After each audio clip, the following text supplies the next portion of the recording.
Jeffrey Stephen Kirk, un filólogo inglés, dice que el enfoque fenomenológico logra la comprensión de una esencia interna mediante la descripción analítica de sus aspectos externos. La fenomenología, como su nombre indica, estudia los fenómenos. Un fenómeno es una manifestación que puede ser percibida a través de los sentidos: visión, audición, olfato, tacto, gusto. Fenomenoide es un superhéroe que tiene la habilidad de transformarse en electricidad, logrando cubrir grandes distancias en muy poco tiempo, además de estar maníaco.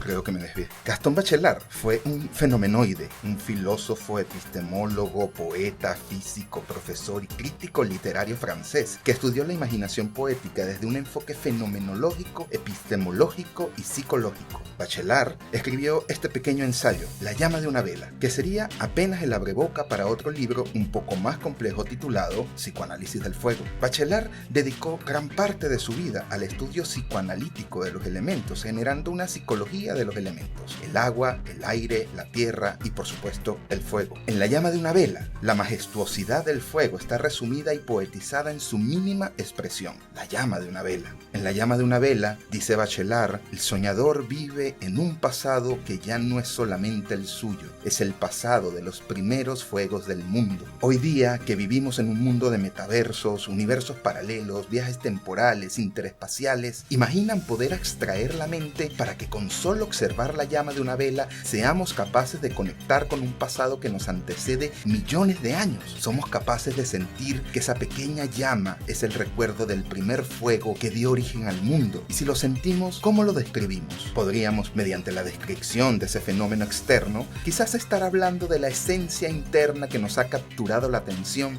de ese pasado milenario. Estaríamos hablando de nosotros mismos. Bachelard nos invita a observar, mientras la llama nos fuerza a imaginar. Parece simple, pero ver y observar no es lo mismo. Cuando observamos atentamente, profundamente, hipnóticamente, comenzamos a soñar. Y eso es lo que busca Bachelard, soñadores de llama. Y eso es lo que hacemos en este laboratorio, soñar frente a la llama. Hace tiempo, en el siglo XIX, Hans Christian Andersen escribiría un cuento infantil titulado La sombra. En él, la vida de un sabio cambiará por completo al descubrir que su sombra se ha independizado, y al correr de los años, la sombra volverá para hacerle una propuesta de cambio de identidad. Sobre este cuento, la norteamericana Ursula K. Le Guin, escritora y estudiosa del género fantástico y de terror, escribe un ensayo titulado El niño y la sombra. Para explicar el valor simbólico de la historia planteada por Andersen, Le Guin dice: el sabio del cuento representa todo lo que es civilizado, culto, bondadoso, idealista, decente. La sombra es todo lo que se suprime en el proceso de convertirse en un adulto decente y civilizado. La sombra es el egoísmo frustrado del hombre, sus deseos no admitidos, las palabrotas que nunca pronunció, los asesinatos que no cometió. La sombra es el lado oscuro de su alma, lo no admitido, lo inadmisible. Bajo este acercamiento al concepto simbólico de sombra, podríamos entender el surgimiento de personajes de la cultura pop que trabajan al margen de este paradigma. El zorro, creado por Johnston McCulley en 1919, The Shadow, creado por Walter B. Gibson en 1931, y quizás el más conocido y el que ha sobrevivido a la vorágine del mercado popular, Batman, de Bob Kane y Bill Finger, creado en 1939. Todos personajes que se parecen en su estructura argumental. Un hombre con cierto poder que bajo una identidad secreta intenta generar justicia por mano propia. El llamado antihéroe. Otro estudioso de la sombra fue el suizo Carl Gustav Jung, psiquiatra y padre del psicoanálisis. Jung generó el concepto de arquetipo, que puede ser definido como el modelo original que sirve como pauta para su imitación, reproducción o copia. Hoy día podríamos verlo como el génesis para el funcionamiento del concepto de meme. Jung planteaba que el arquetipo de la sombra representa el lado oscuro de nuestra personalidad, esos rasgos y actitudes que el yo consciente no reconoce como propios. Puede ser visto como esa representabilidad de la que hablaba Le Guin de todo lo que no es civilizado. Cuando hablamos de la sombra y lo planteamos desde todo aquello malicioso para el hombre a través del pensamiento occidental, nos encontramos con esta lectura donde luz y sombra son opuestos complementarios, como las dos caras de una moneda, desde un pensamiento binario. lo bueno y lo malo, lo bello y lo feo. El mitólogo Joseph Campbell desarrollaría toda una carrera investigativa mitológica sobre estos conceptos en su famoso libro Piedra Angular para el estudio estructural y arquetípico de historias de ficción, que tienen como protagonista al héroe y donde éste debe luchar, por supuesto, con su sombra, o digamos, con la representación metafórica de su sombra, y no terminar condenado a convertirse en aquello contra lo que lucha o perecer en el intento. La meta del héroe es reconocer su sombra y dejarla funcionar como una guía útil en la restricción misma de sus propias pasiones, para obtener resultados positivos. Quien supo sacarle provecho a este nicho imaginario de la cultura occidental fue el director y productor de cine George Lucas, quien vio en la investigación de Campbell los elementos para la construcción de una historia basada en el arquetipo mitológico del viaje heroico, generando así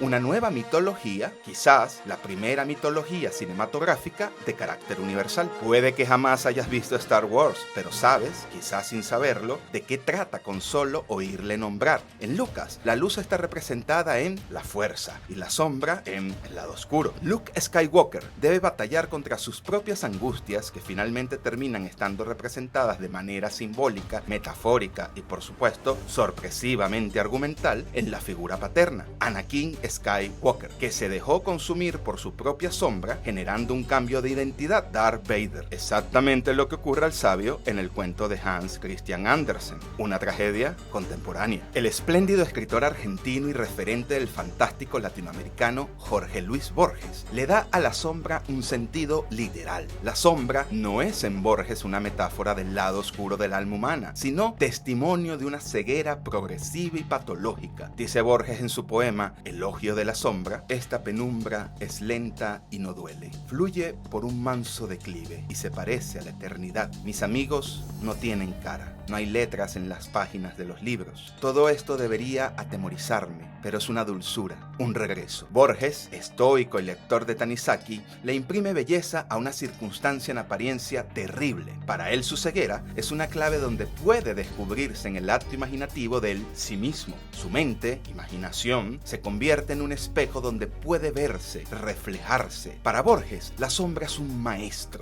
ya no malicioso, sino cargado de belleza, pues representa un retorno al origen, una suerte de sino, de serpiente mordiéndose la cola. Para entender la belleza de la sombra, habría que cambiar de alguna forma el pensamiento cultural. Si durante años nos han explicado que la sombra es todo lo malo, terrible, tenebroso en el hombre, ¿cómo entonces apreciar belleza en algo que para nosotros es horrible? Recordemos que culturalmente hablando, para Occidente, por herencia griega, lo estético está condicionado a lo bello, mientras que lo feo, a pesar de su valor estético, cuesta ser contemplado con belleza. ¿Cómo podríamos empezar a contemplar como algo bello lo que nos han enseñado es feo y por ende malo? Habría que cambiar de continente. Junichiro Tanizaki fue uno de los grandes y más relevantes escritores japoneses del siglo XX. Tanizaki, preocupado por cómo la cultura occidental se apropiaba rápidamente de los valores japoneses, escribió en 1933 un ensayo titulado El elogio de la sombra, donde a través del entrecruzamiento de la cultura asiática y occidental revela los valores estéticos de su propia cultura para contraponerlos con Occidente mediante un elemento, la luz, y cómo esta afecta el arraigo cultural de una sociedad. Para Tanizaki, Occidente vulgarizó la elegancia nipona a través de la llegada de la luz eléctrica. Lo que para el japonés era elegante, ahora estaba siendo reemplazado por una supuesta comodidad en búsqueda de la belleza. Dice Tanizaki, quienes se empeñan en ver la fealdad terminan estropeando la belleza existente con una rudeza parecida a la de iluminar el tocoma del salón de té con un bombillo de 100 vatios. Cuesta trabajo imaginar nuestra vida hoy día sin la luz eléctrica, pero también habría que generar el ejercicio imaginativo donde la vida puede ser hermosa buscando belleza entre las sombras. Y, en lugar de quejarnos por la escasez de luz, nuestra mente nos permita sumergirnos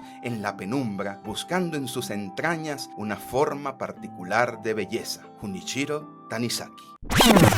Los venezolanos deberíamos saber algo de esto, ¿no? La belleza en lo japonés, para Tanizaki, parte del diálogo que se genera entre el efecto de la luz natural y lo construido por la mano del hombre, y cómo esto genera una experiencia habitando lo estético, mientras que la belleza en Occidente se construye dotando de mayor relevancia a lo construido por el hombre sin que esto genere realmente un diálogo con la naturaleza. La forma como Tanizaki observa su cultura a través de este tejido entre las sombras nos permite también también generar una resignificación del concepto de sombra para el desarrollo de la creatividad. Si somos capaces de observar la sombra como un fenómeno elegante cargado de belleza y dirigirlo hacia un tercer camino que nada tiene que ver con un vínculo de maldad o de fealdad, sino con otra forma particular de pensamiento, lo bueno, lo malo, lo feo y lo bello dejan de ser opuestos para vivir unificados en una potencia imaginativa donde todo coexiste sin tener que ser moralizado, generando de esta manera nuevos cánones arquetipales que puedan ser mimetizados. Bien, dice Bachelard en La llama de una vela que con el trabajo del pensamiento aumenta uno su entendimiento. En la actualidad, escribe Tanizaki, difícilmente se observa ese característico color de las tinieblas producido por la llama de una vela. Si la observación de la llama de una vela nos permite apreciar el fenómeno de los colores que surge del propio fuego y estos sugerirnos la posibilidad de generar un sueño, estás dispuesto a observar e indagar en toda la gama de colores que es capaz de surgir entre las sombras.